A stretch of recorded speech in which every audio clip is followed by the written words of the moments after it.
Assalamualaikum warahmatullahi wabarakatuh. Bismillahirrahmanirrahim. Tabarakalladzi nazzala al-furqana ala 'abdihi liyakuna lil 'alamina nadhir. Allahumma shalli wa sallim ala sayyidina Muhammad wa ala alihi wa sahbihi wa barik wa sallim asma'in. Amma ba'du. Ingkang kula hormati Kiai Haji Abdul Hanan wa ahli baiti, sedanten kanca-kanca santri peminat ilmu tafsir dan ilmu hadis ingkang kula hormati. Berbicara tentang ilmu tafsir, ada beberapa ulama yang menghindari kata tafsir karena makna tafsir itu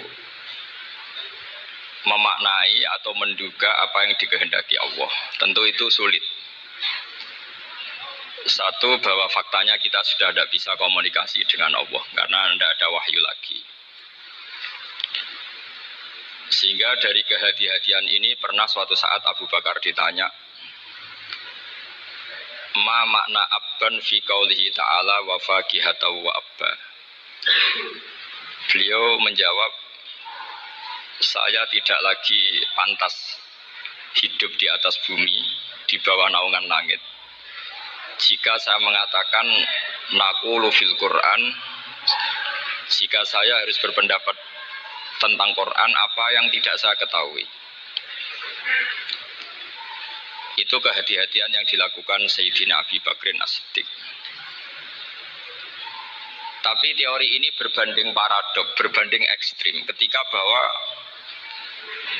Quran itu diturunkan itu sebagai hudan, sebagai petunjuk. Kedua, sebagai bayanan, sebagai penjelas. Dan ini yang saya yakini. Kalau sebagai penjelas, Quran itu harus jelas sekali dan bisa menjelaskan. Dan Quran mensifati dirinya wal kitabil mubin, demi kitab yang memberi penjelasan. Sehingga dari sudut ini orang kafir pun mungkin memahami Qurannya. Dan menurut saya orang kafir pun bisa paham Quran. Kalau Ahok itu melintir Quran, tidak memahami Quran, Pak. Semak harganya itu melintir Quran tapi tidak memahami Quran. Tapi bahwa Quran itu bisa dipahami orang kafir itu ya. Logikanya gampang begini, kata Imam Syafi'i dalam kitab Ar-Risalah. Ketika Quran turun, itu pendengarnya itu tidak ada yang muslim, belum ada santri Kewagian, nggak ada santri Lirboyo, nggak ada santri Sarang. Pendengarnya itu non muslim. Nah ini sampai nangen-nangen. Ketika Quran turun tuh pendengarnya muslim atau non muslim? Non muslim. Andai kan Quran itu turun tidak difahami orang kafir, maka lalu objeknya siapa? Sasarannya siapa? Nah sebab itu akan aneh kalau kita yang mondok, misalnya ngaji Edkor, ngaji Alfiyah, ngaji Ulumul Quran, apa saja. Kemudian Anda tidak paham Quran, padahal orang kafir saja bisa paham. Nah ini tantangan bagi kita. Sing kafir wis iso paham Quran, masa kita santri tidak paham Quran. Makanya begini, di antara awal-awal periode Makkiyah ada surat disebut Qul ya ayyuhal kafirun. Katakan Muhammad ya ayyuhal kafirun. Karena mukhotabnya atau lawan dialeknya Nabi adalah orang-orang apa? Kafir. Mereka paham ketika dijelaskan Quran, paham. Dan sebagian mereka menjadi mukmin karena paham. Itu termasuk isi makalah yang saya utarakan di sini. Mereka tanya, ya Muhammad, siflana robbak, amin dahabin, amin nuhasin, amin hajarin. Karena orang kafir jahiliyah itu punya tren, yang namanya Tuhan itu fisik. Mereka punya Lata, punya Uzza, punya Hubal. Sehingga kalau Tuhan-Tuhan kita ini dari batu Muhammad, katanya Anda punya Tuhan yang berbeda. Lalu Tuhan Anda ini dari emas atau dari perak. Turunlah ayat Qul huwallahu ahad, Allahus somad. Lagi-lagi mukhatabnya adalah orang kafir. Makanya ini juga akhirnya jadi ilmu madhab, ilmu tentang firqah-firqah dalam Islam. Bahwa kesalahan terbesar orang Khawarij sebagaimana yang dikutip Imam Bukhari. Nanti sama cari di juz 4 atau di juz 3, pokoknya di bab Babu Qitalil Khawarij, karena Imam Bukhari punya adat diulang-ulang. Kata Ibnu Umar yang dikutip Imam Bukhari, innahum intolaku ila ayatin nazalat fil kufar faja'aluha alal mu'minin. Orang-orang Khawarij atau kalau sekarang orang-orang radikalisme itu meneliti Quran, kemudian ketika ada kriteria manusia-manusia tertentu itu dianggap itu kenanya orang Islam, korbannya orang Islam. Padahal awal mula ayat ini turun untuk orang kafir atau kritikan pada orang kafir. Ini cilaka betul. Karena logikanya seperti yang dikatakan Imam Syafi'i, ketika Quran turun ini nggak ada orang Islam, yang ada orang kafir. Jika mukhatabnya adalah orang kafir. Tapi ayat-ayat ini nanti dipakai Khawarij untuk mengcounter orang Islam, sehingga mereka mudah mengkafirkan kita karena pakai ayat yang dari awal Allah mengkafirkan orang kafir, sekarang ayat itu dipakai mengkafirkan orang Islam. Ini saking gebleknya orang apa? Khawarij. Makanya kata kitab Fathul Bari yang menyarai Bukhari itu, yang mendorong orang Khawarij seperti itu adalah jahluhum bisyariah. Memang mereka benar-benar bodoh, benar-benar goblok. Misalnya kita kiai atau kita ma'arif atau kita santri atau kita orang soleh. Kemudian kita tidak bisa melakukan apa yang kita katakan. Terus kita oke lah, kita kena kritik misalnya atak murunan nasa bil birri napa? Wa tansawna anfusakum wa antum taslunal kitab. Terus kita katanya bisa ngomong tapi tidak bisa melakukan, terus dikritik dengan ayat itu mestinya tidak tepat. Karena itu asbabun nuzulnya adalah orang-orang Yahudi, karena tahu bahwa sifat Rasulullah itu ada di Taurat, mereka menyuruh keluarganya itu masuk Islam, tapi mereka sendiri tidak mau Islam. Kemudian turunlah ayat atakmurunan nasa bil birri wa tansawna anfusakum wa antum taslunal kitab. Afala ta'qilun. Sekarang perbandingannya begini. Misalnya ada orang Islam, taruh saja Zaid. Zaid itu maling. Ya maling, konsisten dia malingnya sampai tua. Terus menurut Anda Zaid yang muslim ini, muslim, Zaid itu muslim tapi maling. Jangan bilang maling tapi muslim, dia itu ya. Kemudian Zaid bilang ke anaknya, "Cung, kowe aja dadi maling, dadi santri sing soleh, sing maling bapak tok." Ndak. Ini menurut analisis usul fikih. Ngomongnya Zaid itu benar apa salah? Benar kan? Nasihatnya ya benar, ngomongnya juga benar. Kamu tidak bisa ngeritik Zaid. Kamu bisa ngomong tapi tidak bisa melakukan, tidak bisa. Fa'innal amro bil ma'ruf wajib. Wal qawla bil ma'ruf ya wajib. Wal qawla bil haqqi ya wajib. Jadi itu hal yang berbeda. Misalnya fa'innal amro bil ma'rufi wajibun. Memerintahkan barang baik itu baik. Wa innal qawla bil haqqi ya wajib. Mengatakan yang hak itu ya wajib. Berarti Zaid tetap kena khitab. Kamu harus nasihati anak secara benar. Kamu juga harus ngomong hukum secara benar. Lalu ketika Zaid ngomong hukum secara benar, cung ojo maling, maling ku dosa. Cung ojo nerusno profesine bapak maling, maling itu tidak benar. Dia berarti sudah melakukan dua kebenaran, yaitu ngomongnya benar, nasihatnya benar. Dia salah, perilakunya tetap maling. Tapi jangan karena dia maling lalu omongannya enggak salah juga, berarti salahnya malah tiga. Makanya ini pentingnya ngaji sama ulama, sama ahli usul fikih. Jadi tidak bisa dicampur adukkan. Zaid gagal dalam perilaku, tapi jangan gagal lagi di nasihat. Nanti kalau dia tidak nasihati, maka anaknya terus maling. Alasannya niru bapaknya. Karena bapaknya kalau mau nasihati nanti disemprit sama santri-santri. Pak, sama rawlah nasihati anak ira sama maling sama dewi maling. Oh, tidak bisa cara usul fikih. Itu malah yudroku kulluh, la yudroku napa? Kulluh, atau bahasa populernya al-maisur la yasqutu bil maksur. Misalnya kita sebagai kiai hanya bisa takrib, hanya bisa jurumiyah. Apa muda Fatul Mu'in si abote. Bulet maknane bulet. Kamu tidak boleh ngomong gini, Cong. Kowe sebagai muridku kudu nurut aku. Nak gurumu goblok tok takrib, kowe tok takrib wae. Gak oleh nglangkai guru, gak sopan gitu misalnya. Enggak boleh gitu. Tetap kita ngomong, "Com, kowe aja koyo aku. Kowe kudu alim Fathul Mu'in, alim Fathul Wahab." Sama ndak bisa protes. Pak guru sendiri ndak bisa.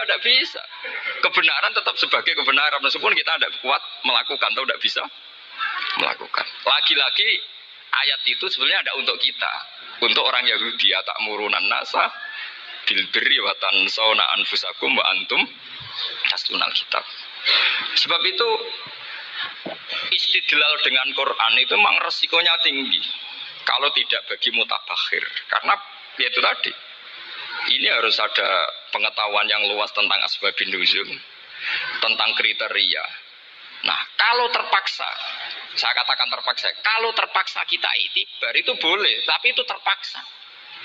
Bahwa Allah mengkritik orang yang bisa ngomong tapi tidak bisa melakukan. Tapi itu secara usul fikih itu runyam. Teori ini runyam sekali, fatal. Sama lihat tuh di kitab Bajuri atau di kitab-kitab fikih yang lain.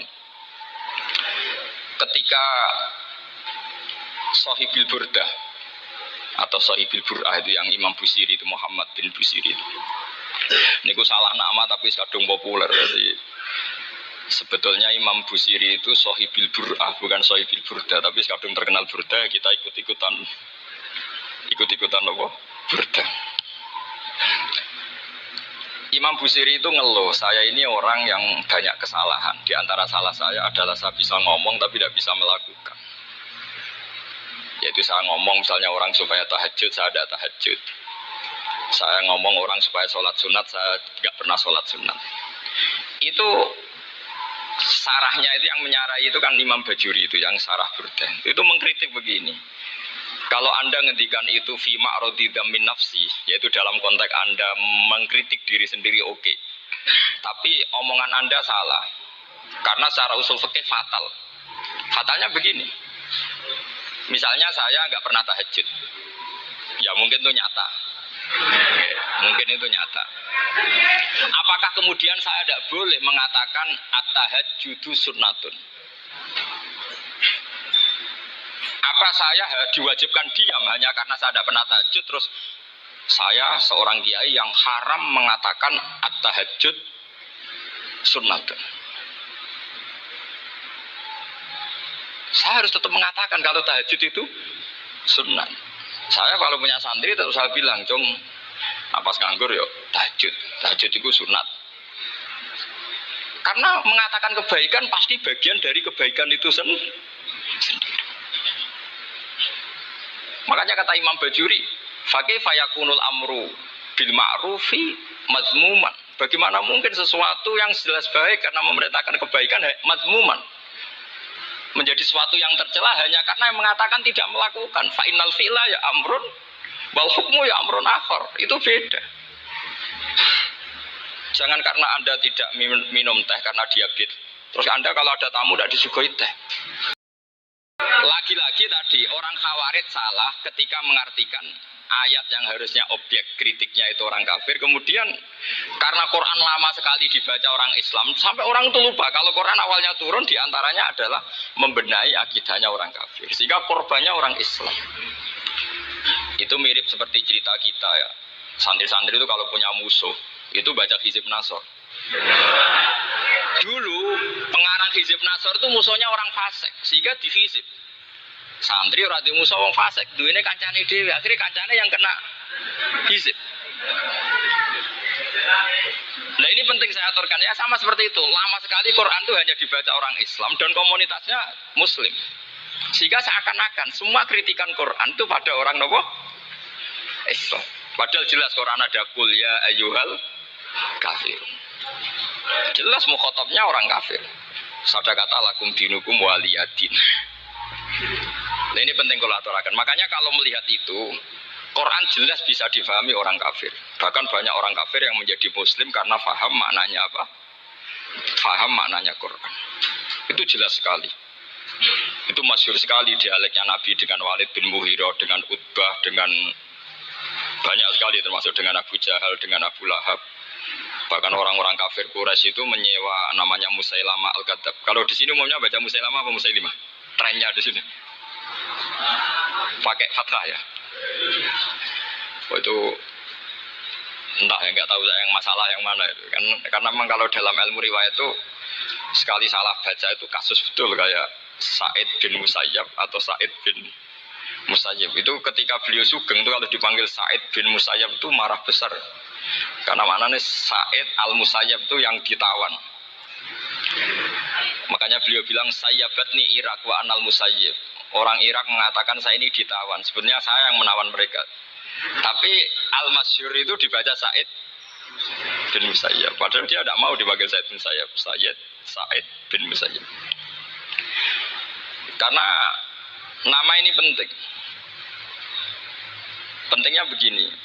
Ini kata Rasulullah kalau sedang guyon, kata Nabi, "Mbok kamu itu sekali-kali mikir, kenapa saya ini diberi nama Allah Muhammad?" Katanya. Ini hadis sahih di Bukhari, ada di Kitabul Adab. Banyaklah teks ini. Kenapa ya Rasulullah? Allah itu senang bingung wong kafir, kata Rasulullah. Karena Abu Jahal kalau manggil saya jadi bingung. Itu kalau orang Arab kan pasti tahu maknanya. Muhammad maknanya orang yang terpuji. Sehingga kalau Abu Lahab ngomong itu jadi paradok. Hei orang yang terpuji, kamu bohong. Kan jadi aneh. Ya Muhammad kadzabta. Hei Muhammad kamu bohong. Kalau diterjemahkan hei orang terpuji, kamu bohong. Nah, itu akhirnya sahabat tertawa-tawa. Karena cik pinter ya pangeran milih nama kamu ya Rasulullah, karena ini bingungkan musuh gitu. Makanya kalau kamu udah anak kiai, itu anak kamu panggil, namakan saja Agus, pasti satu pondok manggil Gus semua. Itu aman itu. Wah itu boh yang nggak seneng tetap panggil Gus. Karena kalau untuk Gus putra kiai kan butuh di bapak kiai, kan bapak kadung ra kiai itu kan, itu ada triknya, yaitu anaknya dinamain Agus. Nah itu Rasulullah itu sudah dipilih sedemikian rupa oleh Allah, perilakunya benar, ahwalnya benar, namanya juga benar. Sehingga ketika Abu Jahal, Abu Lahab tahu bahwa nama Muhammad ini problem, karena ini madah. Madah itu memuji. Sehingga mereka kalau mencari Muhammad itu bilang, Ainal madmum, mana orang yang tercela. Terus orang-orang Quraisy tidak paham, kamu nyari siapa? Akhirnya mereka bilang, Ana atlubu Muhammad, dan saya cari Muhammad. Akhirnya yang bilang Muhammad lagi. Nah itu. Nah, Quran juga main di ranah nama. Sehingga Abu Jahal itu namanya kan Abul Hakam. Orang Islam dari awal memanggil Abu Jahal. Karena kalau sampai kita manggil Abul Hakam, kita akan mengalami paradok. Ya Abul Hakam, hei bapak dari semua kebijakan, kamu begini kan kacau. Makanya itu dari sini orang nggak boleh salah apa? Salah nama. Ini penting kalau aturakan, karena kadang menganalisis Quran itu satu bilisanin Arabi mubin, kata Imam Syafi'i, wa innahu latanzilu rabbil alamin nazala bihir rohul amin ala qalbika litakuna minal munzirin bilisanin Arabi mubin. Di antara, kata Imam Syafi'i ini, di antara aturan pokok memahami Quran adalah dia malian bil arabiyah. Dia sangat-sangat menguasai bahasa Arab. Itu masyhur dalam dialog Imam Syafi'i. Saman kalau ngaji takrib atau Fathul Mu'in, syarat sahnya tayamum lil musafir itu apa? Tolabul ma'. Mencari apa? Air. Sampai kalau di takrib dicontohkan. Kalau di tempat atas nyari ke bawah, kalau ke bawah nyari ke atas. Imam Syafi'i ditanya, "Kaifa taqulu bi syartit tolab?" Bagaimana Anda berpendapat bahwa tolabul ma' itu wajib untuk menjadi sahnya tayamum? Terus Imam Syafi'i faqara'a falam tajidu ma'an. Kamu pergi, kemudian falam tajidu ma'an, kamu tidak menemukan air. Terus Imam Syafi'i mengatakan, la yuqalu liman lam yatlub lam yajid, wa innama yuqalu lam ya'rif. Katanya. Orang yang nggak pernah mencari itu tidak bisa dikatakan lam yajid, tidak menemukan. Kalau belum mencari namanya tidak tahu. Padahal Quran bilang kamu pergi, kemudian kamu tidak menemukan air. Tidak menemukan itu berarti harus mencari dulu, baru dikatakan lam yajid, tidak menemukan. Kalau tidak pernah mencari namanya tidak tahu.